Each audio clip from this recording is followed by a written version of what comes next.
Hello guys, kamusta ang lahat? So once again, this is Sir Kevin Vlog. So meron nga tayong ditong unit. So comparison lang naman, no. So ang pagkukumparahin natin is ang ating airsoft. So itong ating airsoft. So kung makikita nyo ito, this is M16A3 with launcher. Yan. Tapos nilagyan ko na rin siya ng scope. Tapos ikukumpara natin siya dito sa ating gel blaster. Yan, so gel blaster. Ayan guys, kita nyo ba? Yan. Yan. So comparison lang naman, no. So sa airsoft pala, this is electric. So electric to, no. So meron din kasi tayong mga mga gas blowback eh.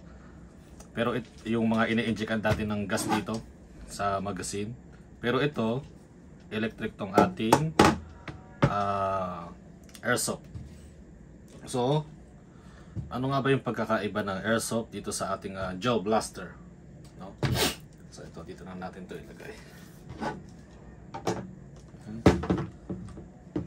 Siyempre, unang-una, price. Siyempre, mas mataas ang presyo ng airsoft kumpara sa mga gel blaster, no? So, yan nga guys, kung may budget kayo, siyempre, kung gusto niyo mga shooting, mas maganda mag-airsoft. Yan. Pero kung gusto niyo more on ano lang, yung kumbaga parang hindi naman gaano sakitan, so mag-gel blaster kayo. So pero pag mas extreme ka, dito ka sa airsoft. So ayun nga, ang tulad nga na sinabi ko kanina, mas expensive ang airsoft kumpara sa gel blaster.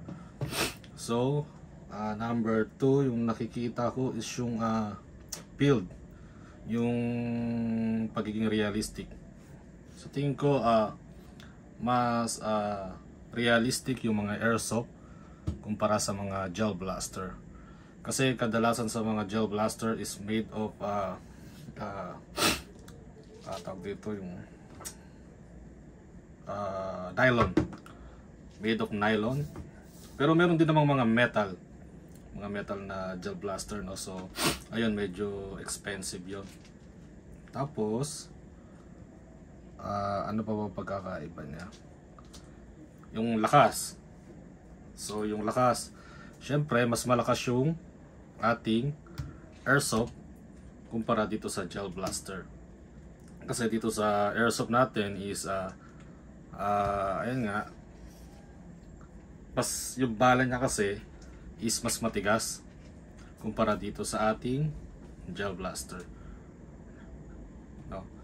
Tapos accuracy. When in terms of accuracy, syempre mas accurate yung ating airsoft. Kasi ang airsoft is mas may weight yung bala niya kumpara dito sa mga gel blaster na na binababad sa tubig, no. Kaya itong airsoft, kahit medyo malakas yung hangin, kumbaga hindi siya gaanong pumapaling kumpara sa gel blaster. Kapag medyo malakas na yung hangin, tapos medyo open field kayo, yung bala niya is hindi na siya accurate, no. So ayun yung pagkakaiba niya. Pangatlo, yung since pinag-usapan na natin yung bala is ano ang bala ng airsoft. Ang bala ng airsoft is hard plastic. So sample na lang ito. So meron tayo dito sa isa kong airsoft Lancer Tactical. Ayan. So tingnan natin, ha. Ayan. So ito, this is pasensya na guys, sinisipon kasi ako. Ito yung bala niya is ayan, hard plastic yan. Ito yung bala ng airsoft. So ito, matigas talaga to, no? Yan.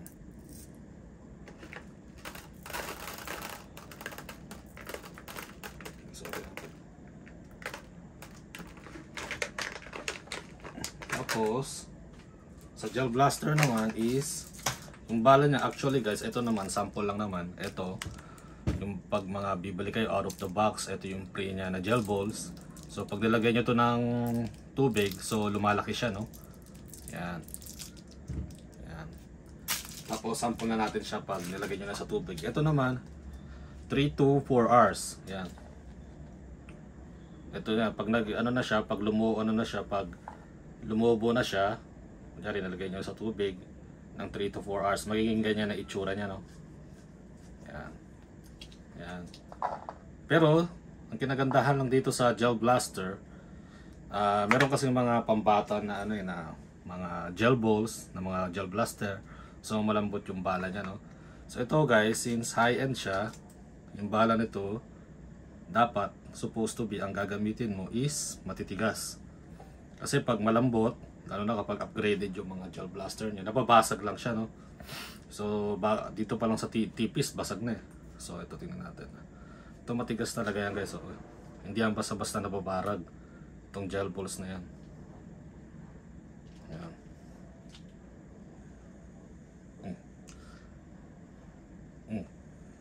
Yan.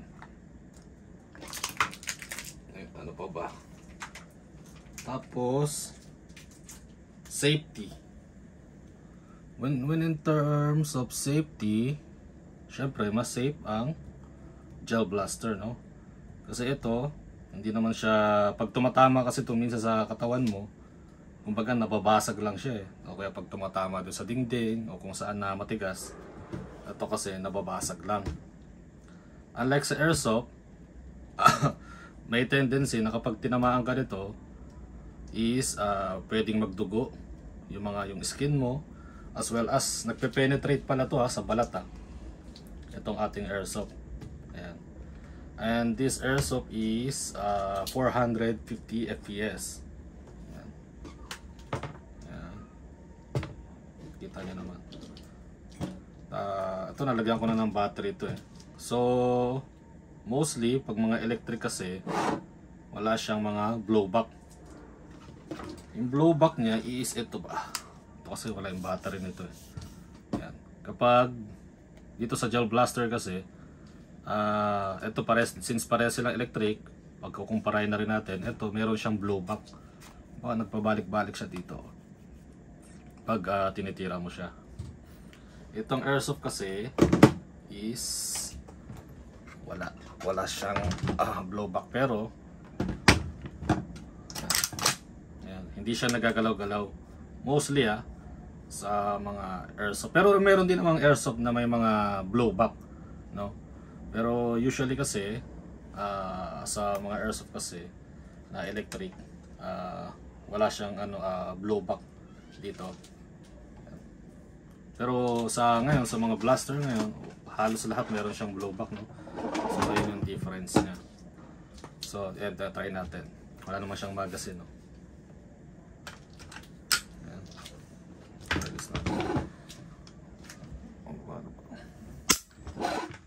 Please try.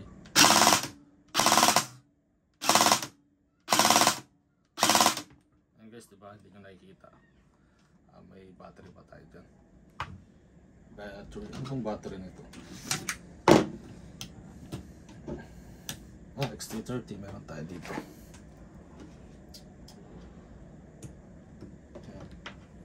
So ito naman sa mga gel blaster. Ayan. Tingnan nyo guys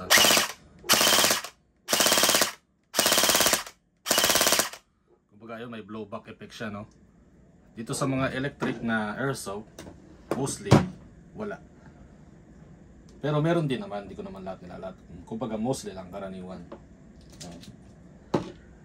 Tapos ito nga pala is ating, kung bakit itong pinagkumpara ko sa itong ating Jinji na SR16, kasi this is one of the expensive na gel blaster natin, no?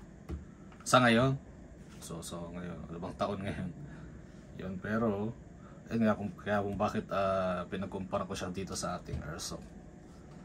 So yun lang naman guys. Depende naman yan sa inyo kung anong trip ninyo, no? Kung gusto niyo medyo extreme kayo, gusto niyo ng medyo realistic, syempre dito kayo mag airsoft. Pero pag more on safety kayo, kumbaga parang gusto niyo lang chill lang na laro, yung hindi gaanong sakitan, so dito kayo sa gel blaster. Ang ginagandahan lang kasi dito sa airsoft, mas nagagandahan ako lalo na kapag mag-shooting lang naman ako, hindi naman ako maglalaro. Kumbaga ano siya, accurate kasi itong kinagandahan niya, tsaka yung realistic niya. Kasi dito, mostly sa airsoft is made of metal, full metal, no? So katulad nito is metal to, metal yung kanyang receiver, pero ito polymer ata to eh. Polymer, this is metal. Ang kanyang yan, barrel, tsaka itong kanyang handle. Yan. Mostly naman internals nito metal na, no? Itong ating airsoft. Yan. Yun lang naman. So, yun lang guys. Sana may natutunan tayo. Bagong lahat, don't forget to like and subscribe ating Sir Kevin Vlog. So, hanggang sa muli. See you!